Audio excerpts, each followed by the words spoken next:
Hi guys, good morning everyone. कैसे हो आप? आई होप आप सब अच्छे होंगे। हम बहुत बढ़िया हैं। आज है 14 सितंबर।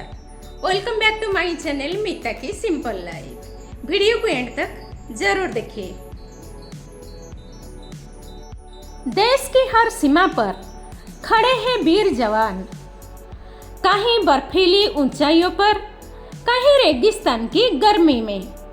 और आज हम लाए हैं एक ऐसी फोर्स की कहानी जो नेपाल और भूटान से लगती खुली सीमाओं की सुरक्षा करती है। सशस्त्र सीमा बल एसएसबी।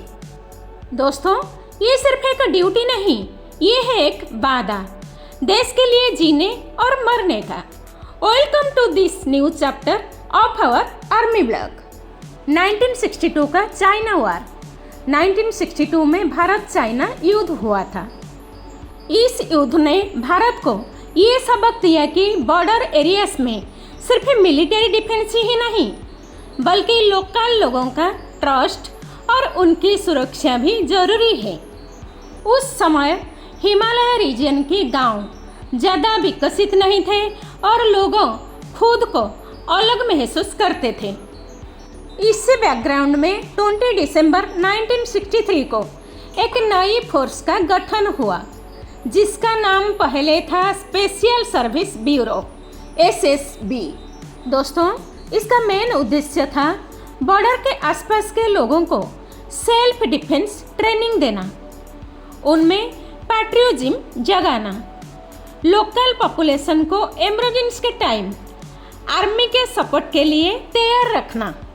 एसएसबी की स्थापना का क्रेडिट जाता है भारत सरकार cabinet secretariat intelligence bureau IB को। उस समय के प्राइम मिनिस्टर जवाहरलाल नेहरू और इंटेलिजेंस ब्यूरो के डायरेक्टर बीएन मलिक ने इस फोर्स को बनाने का फैसला लिया था। 1963 से 2001 तक ये स्पेशल सर्विस ब्यूरो के नाम से जाना जाता था।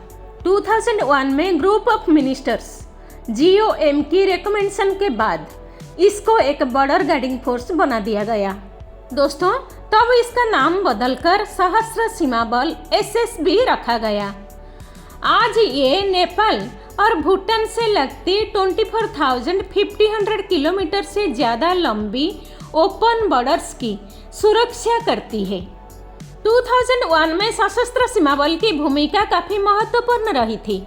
दरअसल 2001 तक एसएसबी का काम मुख्यतः इंडो नेपाल और इंडो भूटान सीमा पर सीमावर्ती इलाकों में जनता से तालमेल, खुफिया जानकारी जुटाना और सुरक्षा बनाए रखना था। दोस्तों, शुरुआत में एसएसबी एक बहुत छोटा संगठन था। सिर्फ 6 बटालियन से इसकी नींव रखी गई थी। बाद में धीरे धीरे इनकी बटालियनें बढ़ाई गई और इससे एक बड़ा बल बनाया गया। 2001 के बाद जब इसे बॉर्डर गार्डिंग फोर्स का दर्जा मिला, तब इसकी बटालियनें तेजी से बढ़ाई गई। वर्तमान 2025 में एसएसबी के पास 76 प्लस बटालियन है और यह पूरी तरह इंडो नेपाल व इंडो भूटान सीमाओं की सुरक्षा कर रही है।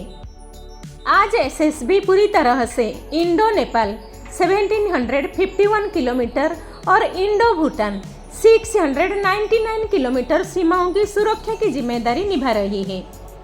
इन दोनों सीमाओं पर सबसे बड़ी चुनौती है ओपन बॉर्डर, खासकर नेपाल के साथ, क्योंकि वहां बिना वीजा या बिना पासपोर्ट के आने जाने की छूट है। ऐसे में एसएसबी का काम है आतंकियों, तस्करों, फर्जी करेंसी, हथियार और नशे की तस्करी रोकना। अब एसएसबी ड्रोन निगरानी, night vision device, hi-tech sensor system, CCTV surveillance से लैस है। दोस्तों, हर फोर्स की ताकत सिर्फ उसके हथियारों में नहीं, बल्कि उसकी सोच और ट्रेनिंग में छुपी होती है। सशस्त्र सीमा बल का दिल धड़कता है एक लाइन में: सर्विस, सिक्योरिटी एंड ब्रदरहुड, यानी सेवा, सुरक्षा और भाईचारा। सीमा पर डटे रहते हुए ये जवान सिर्फ हमारे देश की रक्षा नहीं करते, बल्कि सीमावर्ती गांव के लोगों से दिल का रिश्ता भी बनाते हैं। और दोस्तों, इस जज्बे को मजबूत बनाने के लिए एसएसबी के पास है कुछ जबरदस्त ट्रेनिंग हब।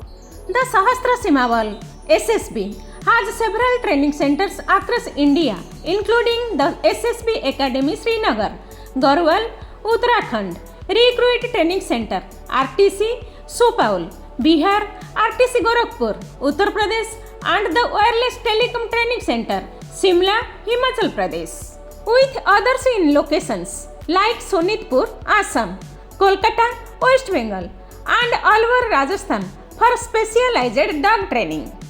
दोस्तों, आर्मी ब्लॉग सीरीज में आज हम आपको मिलवाने जा रहे हैं सशस्त्र सीमा बल के उन साइलेंट वॉरियर्स से जो बोल नहीं पाते पर अपनी सूंघने की ताकत से सीमा पर दुश्मन की हर चाल को नाकाम कर देते हैं। जी हाँ, ये है एसएसबी डॉग स्क्वाड के सुपर स्नीपर्स। एसएसबी डॉग स्क्वाड का सबसे बड़ा काम है स्मगलिंग, ड्रग्स, हथियार और विस्फोटक पदार्थ का पता लगाना। बॉर्डर पेट्रोलिंग के दौरान ये डॉग्स जवानों की तीसरी आंख बन जाते हैं। यहाँ सबसे ज़्यादा जर्मन शेफर्ड, लैब्राडोर और बेल्जियम मेलिनोइस डॉग्स की ट्रेनिंग होती है। हर डॉग की अलग एक्सपर्टाइज होती है। ट्रैकर डॉग्स इंसानी गंध को मीलों तक पहचान लेती है। एक्सप्लोजिव डिटेक्शन डॉग्स बम या विस्फोटक खोजने में माहिर। सर्च एंड रेस्क्यू डॉग्स आपदा में फंसे लोगों को ढूंढते हैं।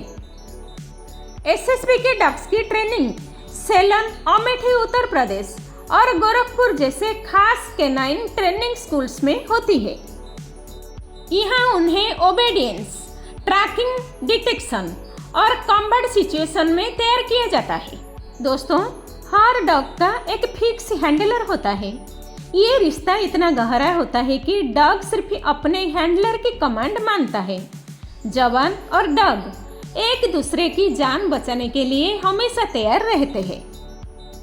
चाहे कड़क ठंड हो या तेज गर्मी, ये चार पैर वाले सिपाही दिन रात सीमा पर हमारी सुरक्षा में डटे रहते हैं। एसएसबी डॉग स्क्वाड सिर्फ फोर्स का हिस्सा नहीं बल्कि India first line of defence का असली हीरो है। आज की स्थिति में भारत नेपाल सीमा इंडो नेपाल बॉर्डर पर सशस्त्र सीमा बल एसएसबी की भूमिका बहुत महत्वपूर्ण और चुनौतीपूर्ण है।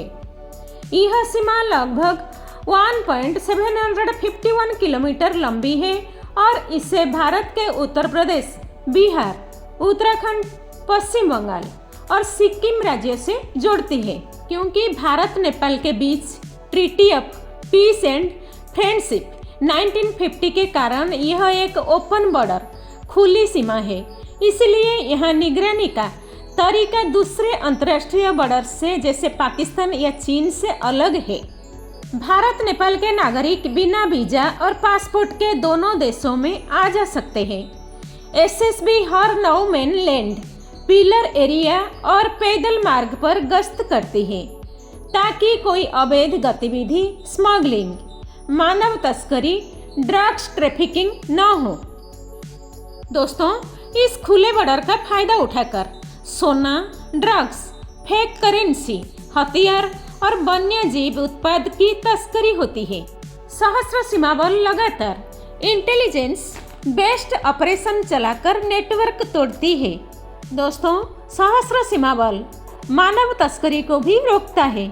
नेपाल से भारत और भारत से नेपाल में महिला और बच्चों की तस्करी एक बड़ी समस्या है। एसएसबी के महिला जवान खासकर बस स्टैंड, रेलवे स्टेशन और बॉर्डर पोस्ट पर सर्च ऑपरेशन करती है।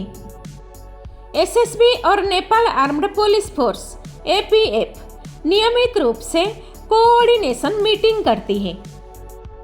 दोनों देशों के अक्सर हर बड़े त्योहार या राजनीतिक गतिविधि के समय फ्लैग मीटिंग आयोजित करते हैं।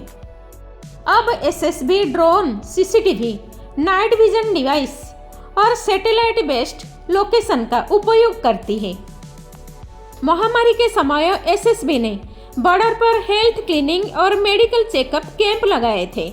बाढ़, भूकंप, जैसे प्राकृतिक आपदा के समय राहत और बचाव कार्य भी करती है।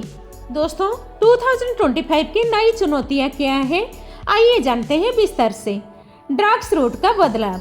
अफगानिस्तान और म्यांमार से आने वाले नशे के नेटवर्क अब नेपाल के रास्ते भारत में घुसपैठ करने लगे हैं। Fake currency. नेपाल रूट से नकली नोट की सप्लाई में तेजी आई है। एसएसबी अब सोशल मीडिया इंटेलिजेंस के जरिए संदिग्ध मूवमेंट पकड़ती है।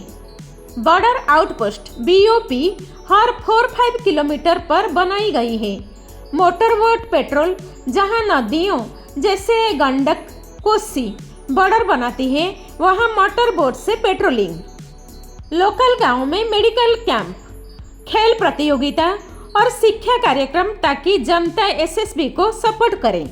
दोस्तों आज की तारीख में इंडो नेपाल बॉर्डर को एसएसबी एक फ्रेंडली लेकिन सिक्योर बॉर्डर की तरह संभालती है। फ्रेंडली इसलिए क्योंकि भारत नेपाल के रिश्ते ऐतिहासिक और सांस्कृतिक है।